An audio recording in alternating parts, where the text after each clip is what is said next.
Sabi nila, mas nakakatakot ang simbahan kaysa sa sementeryo. Naniniwala ka ba dito? Ito ay batay sa aking karanasan. Lumaki akong aktibo sa aming simbahan. Bata pa lang, sumasama na ako sa mga church activities, lalo na sa mga overnight sa chapel. Masaya naman ang ganitong mga pagtitipon. Hanggang sa isang gabi, nagbago ang lahat.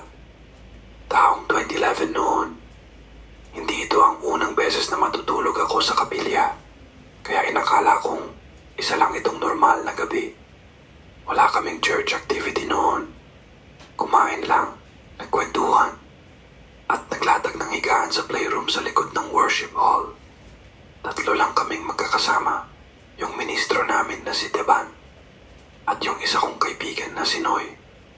Mas malamig sa playroom kaya doon kami natulog. Pagpasok sa kwarto ay may hagdanan paakyat ng pangalawang palapag.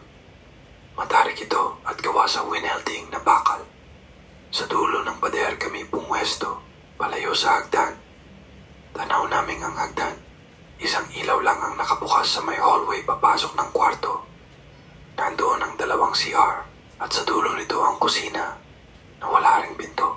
Mag-aalas 12 ng gabi, gising pa kami nagkukwentuhan ng biglang may mabibigat na tunog ang nanggaling sa bakal na hagdan. Mabilis, parang nagmamadali.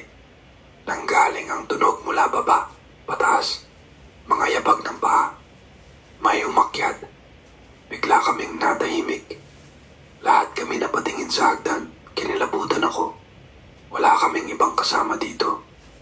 Napatigil kami sa takot, pero ang mga kasama ko, mas inisip na baka may nakapasok na tao. Agad silang kumuha ng baseball bat at kahit nanginginig ang katawan ko, naglakas loob na lang ako sumama kaysa maiwan sa baba mag-isa.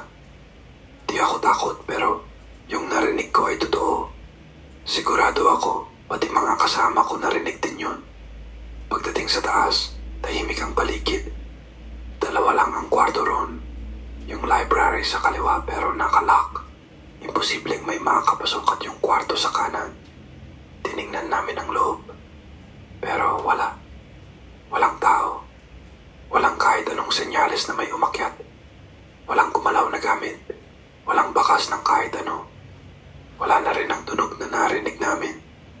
At doon ko naramdaman ang mas matinding kilabot. Minabuti na naming bumaba.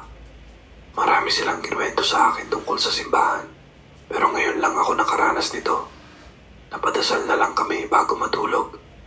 Dito ko naalala yung kasabihang mas nakakatakot sa mga simbahan kaysa sementeryo.